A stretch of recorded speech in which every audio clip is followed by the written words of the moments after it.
Our hearts beat to the city streets. We began to feel the fire. We rise like tall buildings as the chemicals they take us higher. Hello अस्सलाम वालेकुम। कैसे हैं आप सब लोग। तो आज है हमारा आखिरी रोज़ा।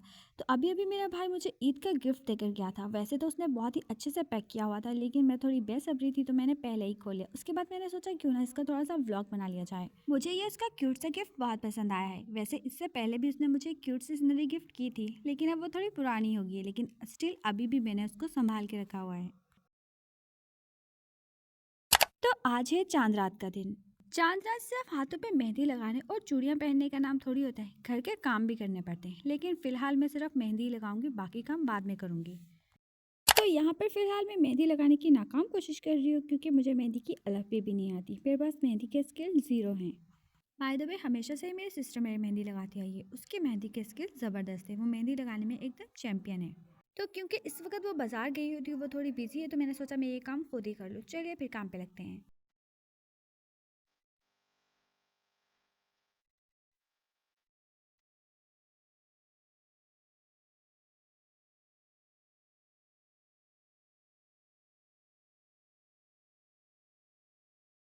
Okay and done. और खबरदार अगर किसी ने भी मेरी मेहंदी को जज किया। आई थिंक बहुत ही अच्छी लग रही है, क्यूट सी है, सिंपल सी है, तो बस चलेगी, इतना तो चलता है यार। तो जब तक मैं अपनी उंगलियों को इस तरह से मेहंदी से ना रंग लूं भाई, मुझे मेहंदी लगाने का बिल्कुल भी मजा नहीं आता।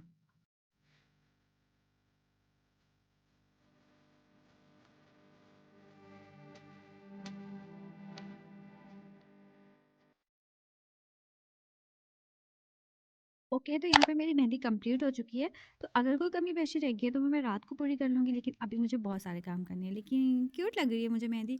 तो अभी मैं हाथ धो के आती हूँ, फिर मैं आपको दिखाती हूँ इसका फाइनल रिजल्ट।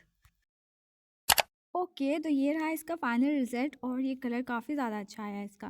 वैसे मैंने सुना था कि जिस लड़की के हाथों के ऊपर मेहंदी का कलर बहुत अच्छा आए, तो उसका मतलब होता है कि उसका हस्बैंड या उसकी सास उससे बहुत प्यार करते हैं। माशाल्लाह से आप लोग बहुत समझदार हैं। मेरी मेहंदी का कलर देख के तो आप लोग समझ ही गए होंगे कि मैं मजाक कर रही हूँ। ये इमरजेंसी कौन मेहंदी है, तो इसका कलर ऐसा ही आता है। वैसे क्या पता, हो सकता है मेरी किस्मत में ऐसा हो जाए, इंशाल्लाह इंशाल्लाह।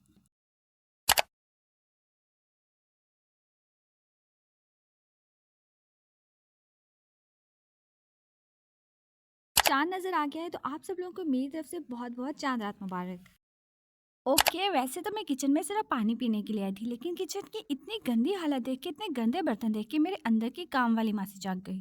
वैसे इस वक्त बर्तन धोने का काम मेरा नहीं था, लेकिन मैंने सोचा चलो धो देती हूँ थोड़े से बर्तन हैं। लेकिन ये मेरी गलत सोच थी, क्योंकि बर्तन थे के ख़त्म होने का नाम ही नहीं ले रहे थे। ओके, अब आप लोगों से क्या छुपाना, मैंने इस जूने को पहले ही खोल लिया था, फिर मुझे याद आया कि यार ये तो मैंने व्लॉग में डालना है, तो फिर आप लोगों के सामने से ओपन किया। तो चलिए फिर ठीक है, अब हम लोग लगते हैं काम पर। सॉरी, हम लोग नहीं, सिर्फ मैं। भाई अब बर्तन धोने का एक बोरिंग काम होगा। चलो ऐसे करती हूँ, थोड़ा म्यूजिक लगा देती हूँ ताकि आप लोगों को देखने में भी मजा आए। Our hearts beat to the city streets. We began to feel the fire. We rise like tall buildings as the chemicals they take us higher. The night's young. वैसे तो मेरा भी बहुत दिल था कि मैं भी चांद रात को बाजार जाऊं और चांद रात की वाइब्स लूं, लेकिन क्या करूं, हमारे यहाँ पे बाजार इतनी दूर है कि मुझे जाते जाते वहाँ पे 1 या 2 घंटे जरूर लग जाते। क्योंकि बाजार इतनी दूर था, तो इसी वजह से अम्मी और पापा ने हमें बाजार जाने की इजाज़त नहीं दी, और एक दिन पहले ही चूड़ियाँ और मेहंदी वगैरह मंगवा दी। तो और कुछ करने को था नहीं था, तो मैंने मुंह बना लिया, और इसी बहाने सारे बर्तन भी धुल गए।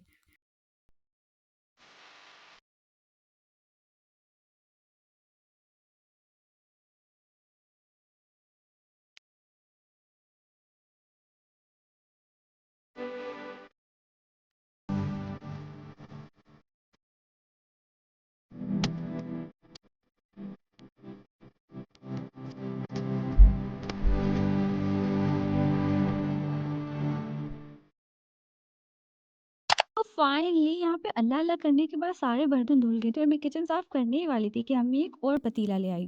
मुझे तो ये लग रहा है कि मैं ख़त्म हो सकती हूँ, लेकिन ये बर्तन नहीं। तारी के बाद से ये चाय के पतीले और ये कप वगैरह तो मैं 4 मरतबा धो चुकी थी।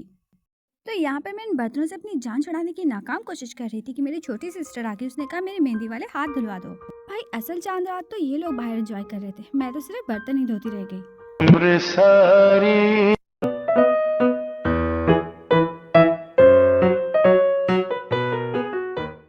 फाइनली यहाँ पे मैंने किचन का सारा काम मुकम्मल कर दिया था, सारे बर्तन धुल गए थे। अब सिर्फ किचन की सफाई करने का टाइम था और जैसे मैंने किचन की सफाई की एक और मुसीबत मेरे गले पड़ गई। असल में ये जो बोतल है ना, ये एक टांग से लंगड़ी है तो ये खड़ी नहीं हो सकती। तो असल में मसला ये पेश आया कि अचानक ही चलते चलते हमारा फ्रिज खराब हो गया और मुझे सारा सामान निकाल के बाहर रखना पड़ा। तो चलिए अब दिखाती हूँ मैं ईद के ड्रेसेस। ये ड्रेस जो है ये मेरी छोटी सिस्टर का और इसका कलर मुझे बहुत ही ज़्यादा पसंद आया। सो फाइनली ये रहा मोस्ट फेवरेट ट्रेंड, सबकी आन सबकी शान फर्शी शलवार। भाई सोसाइटी का बहुत ही ज़्यादा प्रेशर था, अगर मैं ये ना बनवाती तो सोसाइटी मुझे एक्सेप्ट ना करती। उम्मीद करती हूँ कि अब ये सोसाइटी मुझे एक्सेप्ट कर लेगी। तो ये है मेरा ईद का dark navy blue colour dress और इसका ब्रांड है बिन कासम और ये लॉन का ड्रेस है और इसके ऊपर हल्की फुल्की सी कढ़ाई भी हुई हुई है। इसका कपड़ा काफ़ी मज़े का है, हल्का फुल्का सा सॉफ्ट सा और उसका दुपट्टा काफ़ी ज़्यादा मज़ेदार है। उसका दुपट्टा वाइट कलर में और उस पर जो काम हुआ हुआ है ना वो तो मतलब ज़बरदस्त है। और ये है ईद का सेकंड डे का ड्रेस। ये किसी ब्रांड का नहीं है, ये एक लोकल मार्केट से लिया था। ये लॉन में है और इसका कपड़ा काफ़ी ज़्यादा सॉफ्ट और मज़े का है। और ये है मेरे ईद के क्यूट से सैंडल। सो फाइनली यहाँ पे मुझे मेहंदी लगाने का तो टाइम मिल गया था, लेकिन जो डिज़ाइन मैंने दिखाया था उससे काफ़ी डिफरेंट डिज़ाइन बन गया था मेरा मेहंदी का। बट इट्स ओके, जैसे कि आपको पता है कि रियलिटी और एक्सपेक्टेशन में तो फ़र्क होता ही है। अस्सलाम वालेकुम, गुड मॉर्निंग, ईद मुबारक। तो सुबह उठ के सबसे पहले मैंने जो काम किया वो था ईद की मिठाई के डब्बे में से अपने लिए गुलाब जामुन चुन के अलग करना। जो सबसे पहले मिठाई में चीज़ मुझे पसंद है वो है गुलाब जामुन, पहली और आखिरी गुलाब जामुन। लेकिन अगर दूसरे नंबर की बात की जाए तो बर्फ़ी को दे सकते हैं।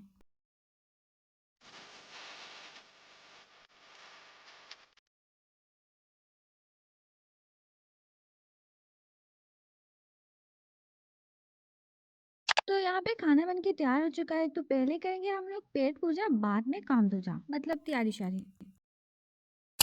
मैंने खाना खा लिया था और खाना खाने के बाद जो सबसे पहले मैंने काम किया वो था चूड़ियाँ पहनना। भाई सीधे हाथ में चूड़ियाँ पहनना बहुत मुश्किल काम है और ये काम मैं खुद से नहीं कर सकती। और लड़कियों को तो चूड़ियों और मेहंदी से बहुत प्यार होता है। ईद हो और लड़कियाँ चूड़ियाँ ना पहने, मेहंदी ना लगाएं, ऐसा हो सकता है भला?